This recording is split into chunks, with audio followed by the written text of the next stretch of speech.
불과 몇 주 전만 해도 우리는 이란과 직접 충돌에 점점 가까워졌습니다. 미국은 전례 없는 군사력을 계속해서 이 지역으로 이동시키고 있고, 이란은 협상을 진행하는 동시에 시설을 지어묻고 터널을 강화하고 있습니다. 안녕하세요. 저는 아리에입니다. 오늘은 이스라엘 TV에서 전 이스라엘 방위군 군사정보국장 아모스 야들린이 한 말을 먼저 전해드리겠습니다. 지난주에는 미넨으로 비행기를 타는 것이 괜찮았지만 이번 주말에는 2번 생각해 볼 것 같습니다. 그리고 이건 아무나 하는 말이 아니라 잘 아는 사람이 한 말입니다. 이런 일들, 이런 준비, 이런 움직임들이 적어도 내부에서는 어떻게 보이는지 지금 매우 중요합니다. 야들린도 불안감을 진정시키는데, 왜냐하면 우리가 헤드라인이나 군사 움직임을 볼 때 가끔 잊어버리는 어떤 것을 상기시켜주기 때문입니다. 초강대국은 보통 며칠 만에 전쟁에 들어가지 않습니다. 아직 외교적인 방법이 남아있다면 그게 바로 지금의 흐름입니다. 그러니까 맞아요. 상황이 더 가까워진 것처럼 느껴지지만 협상 압박이라는 요소도 소진되어야 합니다. 그리고 바로 이런 맥락에서 미국과 이란 간의 협상이 이루어지고 있습니다. 2차 세계대전 이후 보도된 바에 따르면 그렇습니다. 이번 화요일에 제네바에서 열린 회담은 오만 대사의 관저에서 진행됐습니다. 유엔 앞에서, 그리고 최고 수준의 보안 속에서 두 가지 메시지가 반복되고 있습니다. 한편으로는 미국 관리들이 진전을 인정하지만 분명히 아직 논의할 것이 많다고 말합니다. 그리고 이란 측에서는 외무장관 아바스 아라지가 이번 회담에서 이전보다 더 심도 있는 사안들이 논의됐다고 밝혔습니다. 분위기는 더 건설적이었고, 심지어 잠재적 합의문 초안을 작성하기 위한 기본 원칙들까지 합의됐다고 합니다. 거기까지만 보면 그냥 평범한 외교처럼 들릴 수 있지만 맥락을 살펴봐야 합니다. 왜냐하면 맥락이야말로 각 문장에 의미와 무게를 부여하기 때문입니다. 첫 번째 회담 장소는 오만이었습니다. 오만은 수년간 워싱턴과 테헤란 사이에서 중재자 역할을 해왔다는 점을 기억해야 합니다. 그리고 이번 두 번째 회담은 처음부터 그렇습니다. 이란의 고위 관리는 미국이 비현실적인 요구를 가지고 오지 말아야 한다는 매우 분명한 조건을 내세웠습니다. 그리고 바로 거기에 이 모든 것의 핵심이 있습니다. 왜냐하면 이란은 전해지는 바에 따르면 미사일 프로그램이나 지역 내 무장단체 지원에 대해서는 건드리지 않기를 원하기 때문입니다. 다시 말해서 그들은 핵 문제에 대해서만 협상하길 원하고 그것도 절반만 하려는 것이죠. 하지만 전체 패키지에 대해서는 협상하고 싶어 하지 않습니다. 그리고 미국 측에서는 부통령이 이란이 도널드 트럼프 대통령의 레드라인을 받아들이지 않을 것이라고 밝혔습니다. 특히 핵 프로그램과 탄도미사일 프로그램과 관련된 부분에서 그렇습니다. 벤츠는 이란이 핵무기를 갖게 된다면 중동에서 군비 경쟁이 촉발될 수 있다고 경고했습니다. 그리고 워싱턴에게 있어서 그 생각은 간단하다고 강조했습니다. 이란은 핵무기를 가질 수 없습니다. 한편 이란은 아야톨라 정권이 항상 해오던 대로 계속 행동하고 있습니다. 동시에 상반된 메시지를 보내고 있습니다. 그리고 이 점을 분명히 아셔야 합니다. 여러분이 무엇을 보고 있는지, 어떤 언론 매체를 보고 있는지, 여러분 나라에서 어떤 보도를 보고 있는지에 따라 달라집니다. 거짓말이나 뉴스를 조작하는 것이 아니기 때문입니다. 간단히 말해서 이란의 메시지는 한편으로는 하나이고 다른 한편으로는 또 다릅니다. 자국민을 위한 페르시아어 연설과 세계를 위한 영어 연설이 따로 있습니다. 이란 대통령은 실용적으로 들리려고 하고 외무장관은 협상가처럼 차분하게 앉아 있으며 그 위에는 최고 지도자 알리 하메네이가 위협을 내뱉고 있습니다. 실제로 하메네이는 트럼프에게 직접 메시지를 보내 기본적으로 당신도 이슬람 공화국을 전복시키는데 성공하지 못할 것이라고 말했습니다. 그리고 하메네이는 최근 며칠 동안 항공모함을 침몰시키겠다는 직접적인 위협을 계속해서 내보내고 있습니다. 그렇다면 여기서 우리가 근본적으로 이해해야 할 점은 무엇일까요? 이곳에서의 외교는 단순한 외교가 아니라 힘겨루기 속에서 사용되는 하나의 도구라는 것입니다. 그리고 이 모든 것은 미국이 이 지역에서 벌이고 있는 역사적인 군사 움직임으로 이어집니다. 단 지난 24시간 동안에만 미국은 F-35를 포함해 50대가 넘는 전투기를 중동 지역에 배치한 것으로 보고되었습니다. 50대가 넘는 전투기라고 하면 단순한 숫자처럼 들릴 수 있지만 그 규모를 이해하려면 말씀드리겠습니다. 우리는 5세대 전투기, 즉 방어망을 뚫기 위해 설계된 스텔스 전투기와 그 임무를 보조하는 다양한 플랫폼들에 대해 이야기하고 있습니다.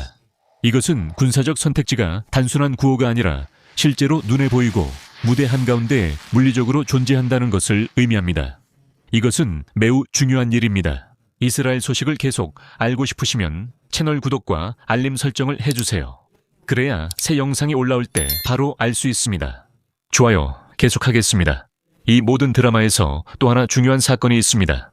바로 세계에서 가장 큰 항공모함의 이동입니다. 미국의 괴물 제럴드 포드함입니다.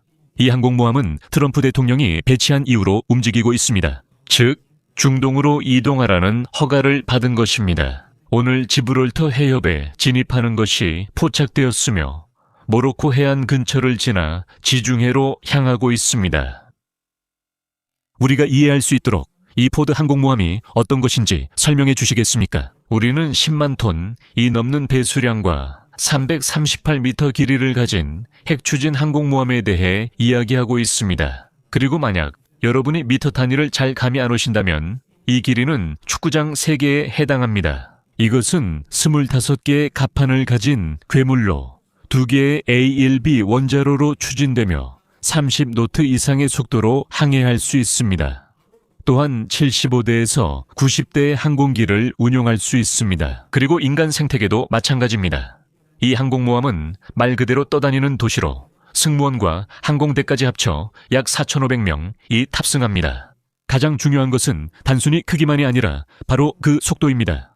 이 함급의 설계 목적은 하루에 약 160회의 전투 출격을 만들어내는 데 있습니다. 24시간 만에 최대 270회까지 출격할 수 있는 능력을 갖추고 있습니다. 전자기 발사 시스템, LMALS, 그리고 Advanced Arresting Gear, 제동장치와 같은 시스템 덕분에 이런 전력이 접근한다는 것은 단순한 방문이나 순찰이 아니라 말 그대로 힘, 그것도 매우 파괴적인 힘의 신호입니다. 여기서 한 가지 설명해야 할 점이 있습니다. 이런 항공모함이 움직일 때는 단순히 해안을 감시하러 나가는 일반 전함이 아닙니다. 이것은 항공기가 탑재된 떠다니는 도시이며 물자 지원을 위한 호위함들과 매우 강력한 전략적 메시지를 가지고 있습니다. 추정에 따르면, 그리고 현재 속도로 이동한다면 항공모함은 2월 20일에서 21일 사이에 전쟁 지역에 도착할 수 있을 것입니다. 3월 초에 도착할 것이라는 이야기보다 훨씬 빠릅니다. 이 날짜에는 작전이 가능하고 공격 위치에 배치될 것입니다. 그리고 중요한 점은 이미 이 지역에 있는 항공모함, 즉 링컨함에 추가된다는 것입니다. 두 척의 항공모함이 이란의 서로 다른 측면을 커버하게 됩니다. 한편으로는 포드함이 이미 지중해에 진입한 것이 확인되었습니다. 따라서 포드함의 전투 배치는 이스라엘 해안 바로 앞에서 이루어질 것이고 링컨함은 이미 몇 주째 이란의 남쪽 측면을 커버하고 있습니다. 좋아. 그리고 이 모든 상황에도 불구하고 우리가 내일 확실히 공격이 있을 거라고 말할 수는 없습니다. 이 말은 적어도 미국의 전략적 관점에서 작전 능력의 창이 크게 열렸다는 것을 의미합니다. 이 정도 규모의 또 다른 항공모함을 배치하는 것은 분명히 상당히 압도적인 전략적 이점을 제공합니다. 카메네이의 위협에 관해서 말씀드리자면 그가 말했듯이 이란은 미국 항공모함을 침몰시킬 준비가 되어 있다고 밝혔습니다. 그는 또한 포드 항공모함에 대해 언급하면서 항공모함이 위험한 기계이긴 하지만 그것을 받아 깊숙이 침몰시킬 수 있는 무기가 더 위험하다고 말했습니다. 그것이 그의 발언이었습니다. 그들은 우리가 군함을 보냈다고 말합니다. 이란 측은 아주 좋다고 하며 그것은 위험한 장치라고 합니다. 하지만 군함보다 더 위험한 것은 우리가 말하는 그 무기입니다. 그 무기가 이 군함을 바다의 분노로 몰아넣었습니다. 그리고 이것은 이란 정권의 내러티브의 일부로 자신들이 위협받지 않는다는 것을 보여주기 위한 것입니다. 하지만 현실은 양측이 이렇게 말할 때 실수의 여지가 줄어든다는 것입니다. 그리고 바로 그 지점에서 사고, 오해, 잘못된 계산이 발생합니다. 그리고 이제 이란의 위성 사진을 기반으로 한 보고서를 여러분께 공유하고자 합니다. 이 보고서에는 최근 긴장 고조 국면에서 공격받았던 여러 군사 및 핵시설을 이란이 준비하고 강화하고 있다는 내용이 담겨 있습니다. 전반적인 개념은 이렇습니다. 워싱턴이 군사행동의 위협을 내세우며 핵협상을 시도하는 동안 이란은 민감한 인프라를 보호하기 위해 전력을 다해 움직이고 있습니다. 가장 상징적인 사례는 테헤란 남서쪽에 위치한 파르치스 군사 단지입니다. 이곳은 역사적으로 민감한 장소입니다. 수십 년 전부터 서방은 이곳에서 핵무기와 관련된 폭발 실험이 이루어졌다고 의심해왔기 때문입니다. 이미지에서 보여주는 것은 그 지역의 새로운 시설 위에 있다는 것입니다. 이란은 일종의 강화, 콘크리트 덮개를 만들고 그 위를 흙으로 덮은 것으로 보입니다. 기본적으로 이를 숨기고 추가적인 보호를 제공하기 위한 것으로 적을 혼란시키기 위한 방법입니다. 하지만 우리 자신을 속이지 맙시다. 속이기는 매우 어렵습니다. 우리는 이란을 24시간 감시하는 온갖 종류의 정찰기가 있다는 것을 알고 있습니다. 또한 나탄즈 근처, 산 아래, 터널 입구 주변에서도 트럭, 믹서기, 시멘트, 중장비의 움직임 등 활동이 보고되고 있습니다. 전반적으로 모든 것이 그 입구들을 방어적으로 강화하는 데 초점이 맞춰져 있습니다. 이 모든 것이 남기는 전반적인 메시지는 강력합니다. 이란은 자국의 핵심 인프라를 철저히 방어하고 있습니다. 문제는 이것이 공격에 저항할 계획이기 때문인지 아니면 더 안전한 위치에서 협상할 시간을 벌기 위한 것인지입니다. 여러분 의견을 댓글로 알려주세요. 아마 둘 다일 겁니다. 그리고 사실 이런 움직임들은 테헤란과 시라즈 같은 곳에서 폭발과 연기 기둥이 보고되는 동안 관찰되고 있습니다. 그 원인은 아직 명확하지 않습니다. 그리고 이런 일은 이미 몇 주 전부터 계속되고 있습니다. 좋아요. 이제 이스라엘로 넘어가고 싶습니다. 왜냐하면 밖에서 이런 일들이 벌어지는 동안 여기서도 구체적인 움직임들이 있기 때문입니다. 오늘 이스라엘 언론에서는 이스라엘 안보 시스템 내에서 매우 명확하고 가까운 작전 가설로 작업이 진행되고 있다는 소식이 전해졌습니다. 만약 미국이 앞으로 며칠 안에 이란을 공격하기로 결정한다면 이스라엘은 직접 공격에 참여하지 않더라도 이란의 공격을 받을 수 있습니다. 그래서 현재 내무전선 사령부와 긴급 구조대는 최고 수준의 대비 태세를 갖추고 있을 것입니다. 그리고 방위 부문 분위기는 말 그대로 극도의 긴장 상태이며 계속해서 경계 태세를 유지하고 있습니다.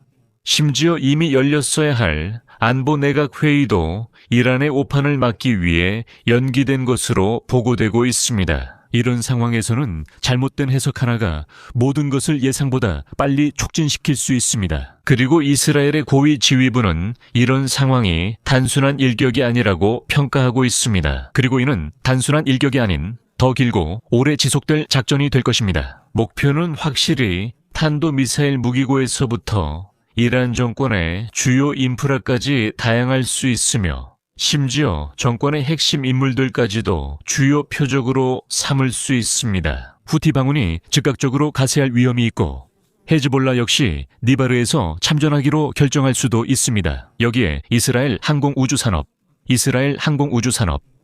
최고 경영자인 보아즈 레비의 최근 발언도 추가해야 합니다.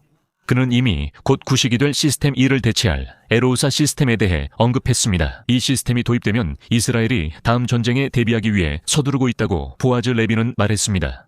이것이 그의 발언이었습니다. 레비는 에로우3와 에로우4가 훨씬 더 발전된 새로운 능력을 갖추고 있어 공중 위협을 격추할 수 있다고 설명했습니다. 그리고 에로우4를 통해 요격 성공률을 높이는 것이 목표라고 했습니다. 그리고 이스라엘 인공지능과 100% 통합될 것이라고 했습니다. 또한 이란과의 12일 전쟁 동안 수십 개의 요격 미사일이 사용되었다고 언급했습니다. 하지만 이스라엘 국방군이 요구하는 요격 미사일의 수량을 제공하기 위해 24시간 내내 작업이 진행되고 있다고 했습니다. 요약하자면 이스라엘은 미국과 이란 간의 협상을 수동적으로 지켜보고 있지 않습니다. 이런 일이 계속되고 주마다 시간이 흐르는 동안 국가의 모든 기관들은 최악의 시나리오에 대비하고 있습니다. 그래서 오늘 공식적으로는 협상, 외교, 회담, 성명 등이 평범하게 들리지만 그 이면에서는 다른 움직임이 있습니다. 보이는 것, 조율되고 있는 것, 실제 현장에서 보이는 것, 모두 준비와 조용한 경쟁, 더 나은 위치를 차지하기 위한 움직임입니다. 이란, 미국, 그리고 이스라엘 모두 마찬가지입니다. 미국은 항공모함과 전투기를 이동시키고 이란은 터널을 파묻고 시설을 콘크리트와 흙으로 덮으며 이스라엘은 방어 시스템을 가속화하고 다음 단계를 준비하고 있습니다. 이제 무엇이 일어날 것인가가 문제입니다. 군사력이 배치되는 동안 외교적 진전이 계속될 것인가? 아니면 이제 본격적인 시나리오에 들어가는 것인가? 외교가 끝나기 시작하고 점점 소진되고 단지 시간을 벌기 위해 질질 끌기만 하는 그런 단계에 들어서는 걸까요?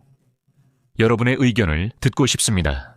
저는 언제나처럼 여기서 모든 상황을 가까이서 지켜보며 명확한 정보와 불필요한 소음 없이 전해드리겠습니다. 그러니 채널을 구독하시고 알림 설정도 해주시고 좋아요도 꼭 눌러주세요.